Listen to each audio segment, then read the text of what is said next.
Hello friends, Radhe Radhe. आज मैं एक कहानी शेयर करूंगी, प्यारी ननंद।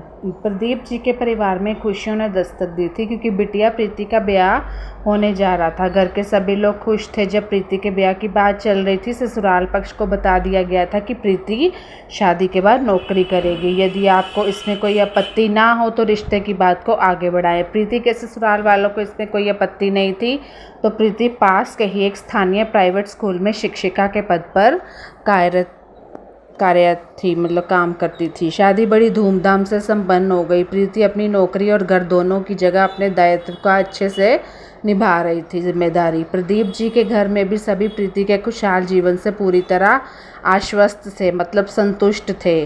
तो प्रीति के विवाह के बाद अब बारी थी उसके भाई रोहित की शादी की। रोहित की शादी पास के ही शर्मा जी के परिवार की रितु के साथ तय हो रही थी। रितु है, यहाँ पे रेखा आ गया।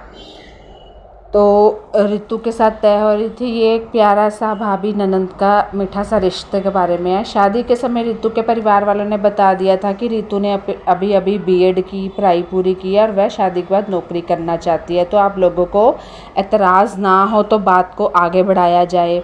तो रोहित के परिवार वालों ने भी इस बात के लिए हामी भर दी। रितु को देखने जाने वालों में परिवार के सदस्य के साथ प्रीति भी शामिल थी और रोहित की शादी भी प्रीति के विवाह की तरह धूमधाम से संपन्न हुई, मतलब भाई बहन दोनों की शादी हो गई। रितु की शादी को अब 6 माह हो गए थे। तो शुरू में तो रितु ने अपनी नौकरी के लिए कोई पहल नहीं की, नहीं पूछा ससुराल वालों से।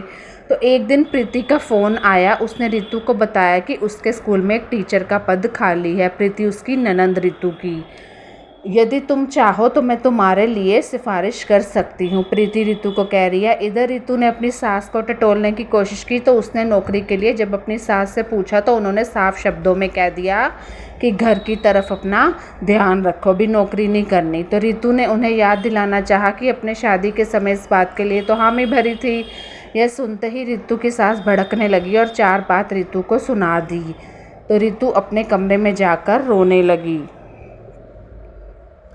वह कर भी क्या सकती थी। रितु ने रोहित के माध्यम से भी कोशिश की, पर उसे भी जोरू का गुलाम कहकर चुप करा दिया गया। उसकी मां ने शाम को फिर से प्रीति का फ़ोन आया तो प्रीति ने भाभी रेखा से नौकरी के लिए अप्लाई करने को कहा। तो उसने अपनी सास की सारी बातें प्रीति को बता दी। फिर भी प्रीति ने रितु से उसके सभी प्रमाण पत्र मंगवा लिए और पद के लिए आवेदन कर दिया। अगले दिन प्रीति रोते रोते अपने घर पहुंची, यानी कि अपने मायके में पहुंची। तो उसे देख उसकी मां ने प्रीति के यूं अचानक आने का कारण पूछा। तो प्रीति ने बताया कि उसकी सास अब उसे नौकरी नहीं करने देना चाहती, जबकि मैं अपने ससुराल के सभी कामों में बराबर हाथ बटाती हूँ। तो ये प्रीति कह रही है, तो किसी को मुझसे कोई शिकायत भी नहीं है। फिर अचानक ना जाने क्यों मेरी सास को यह क्या सूझा कि मुझे नौकरी करने से रोक रही है। प्रीति की बात सुनते ही उसकी माँ आग बबूला हो गई, जो रितु की सास है। गुस्से हो गई। उन्होंने कहा कि मैं चलती हूँ तेरे साथ, तेरी सास से पूछती हूँ कि वह ऐसा कैसा कर सकती है। यह सुनते ही प्रीति ने कहा कि जिस तरह आपने रितु भाभी के घर वालों से वादा किया था, आप रितु भाभी को शादी के बाद नौकरी करने देंगी, लेकिन अब आप नहीं करने दे रही। पर आप भी मेरी सास की तरह रितु भाभी के साथ व्यवहार कर रही हैं। वैसा ही तो मेरे ही स्कूल में टीचर का पद खाली है, पर आप रितु भाभी को इसके लिए इजाज़त नहीं दे रही। आप ही रितु भाभी को इसके लिए मना कर रहे हो ना।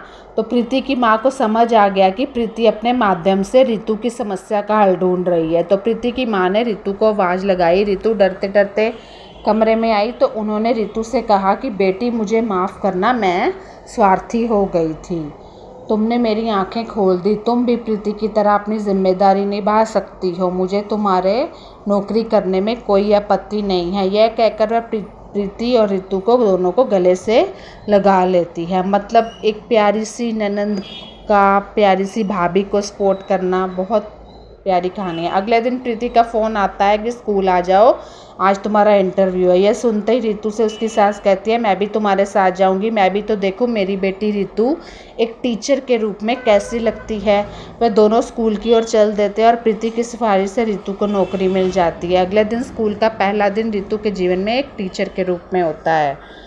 तो कभी कभी होता है कि कोई हमें सपोर्ट करने वाला चाहिए और वो होती है हमारी प्यारी ननद। हमारी ननद भी बहुत ही प्यारी है। उसकी सासू माँ उसे दही शक्कर खिलाकर स्कूल भेजती है और प्यार से रितु का माथा चूमती है।